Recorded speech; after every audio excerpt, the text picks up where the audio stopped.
semester mata kuliah aplikasi akuntansi Mayo dan Accurate dengan dosen pengampu Bapak Albert Lambang SAK MAK. Selamat menonton!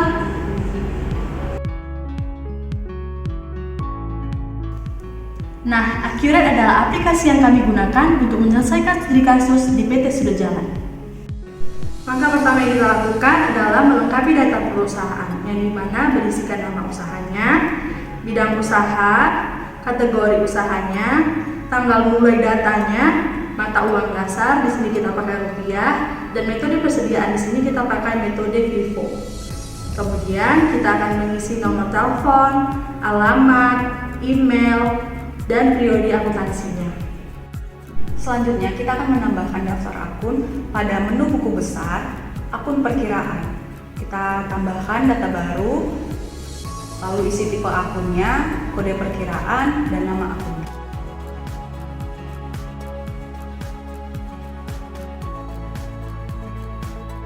Lalu kita akan memasukkan daftar barang pada menu persediaan barang dan jasa. Kita akan membuat data baru. Kita masukkan nama barang, kategori barang, jenis barang, dan satuan yang kita pakai, set. Pada bagian penjualan dan pembelian, kita isi harga jual satuannya. Lalu pada pajak penjualan dan pembelian, kita pilih PPN 11%. Untuk stoknya, kita tambah, kita isi tanggal, kuantitas, satuan, dan biaya satuannya. Lalu kita simpan.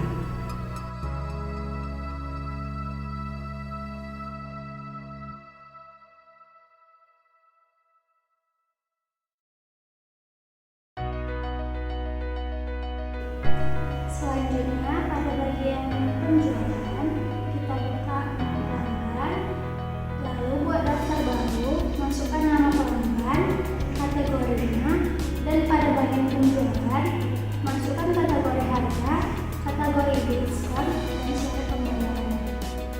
Untuk saldo piutangnya kita sesuaikan dengan yang ada di studi kasus.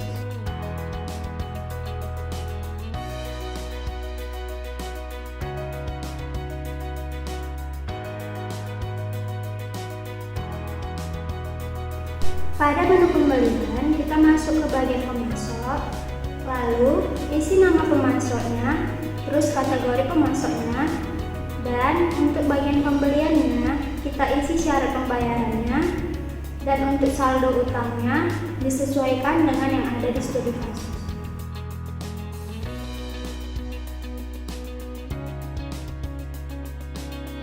Di sini kita akan masukkan daftar aset tetap. Pada nomor aset tetap, kategori aset tetap, lalu kita masukkan satu persatu untuk aset tetap.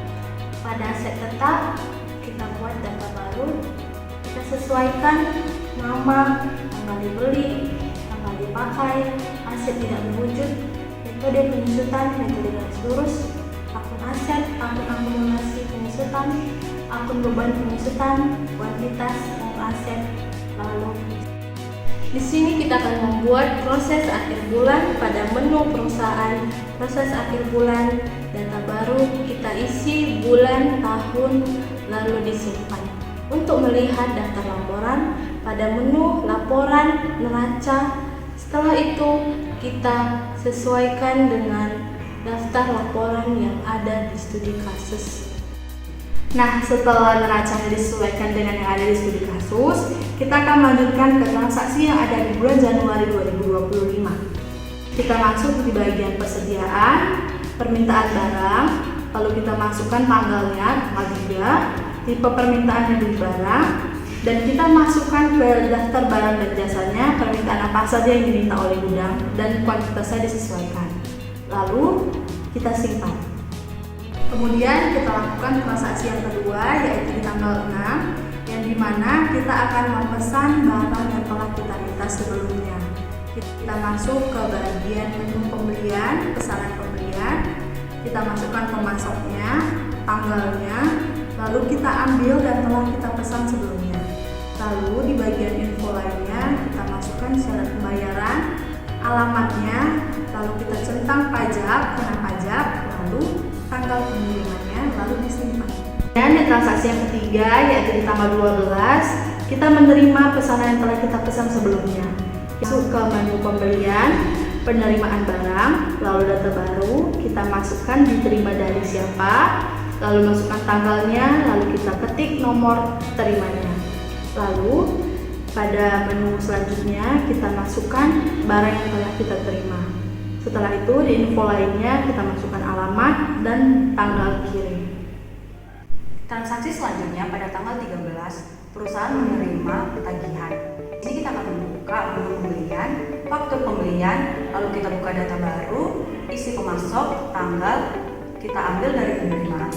Pada info lainnya, kita isi nomor fakturnya, syarat pembayaran, alamatnya, lalu kita centang kena pajak, lalu disimpan. Selanjutnya, transaksi pada tanggal 14, perusahaan menerima barang. Di sini kita buka menu pembelian, penerimaan barang, kita buka data baru, kita isi pemasoknya, tanggal, lalu kita ambil dari pesanan.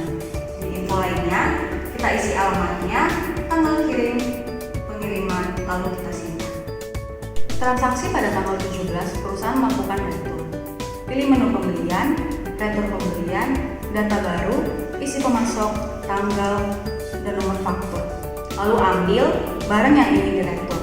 Di info lainnya, centang kena pajak, lalu disimpan. Untuk transaksi selanjutnya yaitu pada tanggal 18, perusahaan membayar utang. Buka pembelian, lanjut ke pembayaran pembelian, buat data baru, masukkan nama pemasok dan bank, terus kita ambil, sesuaikan dengan nomor faktur yang ada di studi kasus, dan sesuaikan nilai pembayarannya. Untuk informasi lainnya, metode pembayaran menggunakan transfer bank dan disimpan. Untuk transaksi selanjutnya yaitu pada tanggal 20, perusahaan membuat penawaran. Yang pertama kita buka yaitu menu penjualan, dilanjutkan dengan penawaran penjualan, lalu buat data baru, masukkan nama pelanggan, tanggal penawaran, dan pilih barang yang akan ditawarkan. Untuk informasi selanjutnya, syarat pembayaran menggunakan net 30 dan jika ada diskon ditambahkan, lalu disimpan. Transaksi selanjutnya pada tanggal 22 yang dimana perusahaan menerima pelunasan.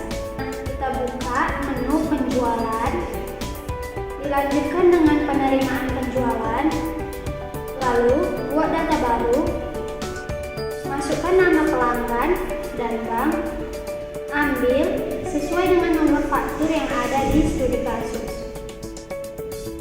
dan sesuaikan nilai pembayaran. Untuk informasi selanjutnya, masukkan metode bayarnya melalui cek giro, dan jangan lupa input nomor ceknya dan tanggal ceknya, lalu disimpan. Untuk transaksi selanjutnya, tanggal 23, perusahaan menerima pesanan dan uang muka dari pelanggan. Pilih menu penjualan, pesanan penjualan, data baru, diisi nama pelanggan, tanggal, ambil dari penawaran, informasi lainnya, net 30, jangan lupa centang kena pajak, disimpan. Untuk transaksi tanggal 25, perusahaan melakukan pengiriman barang ke pelanggan. Pilih menu penjualan, uang muka penjualan, data baru, isi nama pelanggan, tanggal, total pesanan, uang muka 5 juta sesuai dengan studi kasus, dan informasi lainnya net 30, lalu disimpan. Untuk transaksi tanggal 26, perusahaan melakukan penagihan kepada pelanggan. Pilih menu penjualan, faktur penjualan, isi data baru, nama pelanggan, tanggal, ambil dari pengiriman. Untuk informasi lainnya, isi syarat pembayaran, nomor PO, jangan lupa centang kena pajak, pengiriman, dan simpan. Selanjutnya ada di transaksi 27 yang dimana perusahaan menerima penjualan tunai.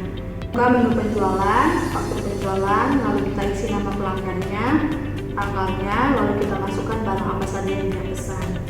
Lalu setelah itu di info lainnya kita cetak kena pajak, faktur pajaknya, tanggal pengiriman, dan pengirimannya melalui apa. Lalu setelah itu di menu penjualan, penerimaan penjualan, kita masukkan diterima dari pelanggan siapa, lalu pilih bank, Lalu kita ambil dari nomor faktur, lalu setelah itu kita sesuaikan dengan pembayarannya, dan di informasi lainnya kita buat tunai. Setelah itu disimpan. Selanjutnya di tanggal 28 yang dimana perusahaan melakukan pembayaran jasa endorse melalui transfer bank. Kita buka menu kas dan bank, pembayaran, lalu di data baru kita pilih bank, masukkan tanggalnya, lalu masukkan akun perkiraannya yaitu beban pemasaran, dan masukkan nominalnya sesuai dengan yang ada di transaksi. Setelah itu kita simpan. Kita buka menu kas dan bank, kita pilih kas, kita isi tanggalnya, lalu kita pilih akun perkiraannya yaitu beban listrik, air, dan telepon, lalu kita masukkan nominalnya sesuai dengan yang ada di transaksi, lalu setelah itu kita simpan. Selanjutnya transaksi pada tanggal 29 tentang pencatatan bunga bank. Di sini kita buka menu kas dan bank, lalu kita buka bagian penerimaan, kita buat data baru, kita pilih bank, kita isi tanggalnya, lalu kita pilih akun perkiraan dan isi nominalnya, lalu kita simpan. Transaksi selanjutnya masih pada tanggal 29. Di sini perusahaan melakukan pemindahan kas ke bank. Kita buka menu kas dan bank, transfer bank, kita isi tanggalnya, lalu kita pilih transfer uang dari kas ke bank, lalu kita isi nominalnya dan kita simpan. Transaksi pada tanggal 30, perusahaan mengadakan paket promo. Kita buka menu persediaan, barang dan jasa, kita buat data barunya. Di sini kita isi nama barangnya, kategori barang, lalu kita isi satuan. Di sini kita pakai satuan set.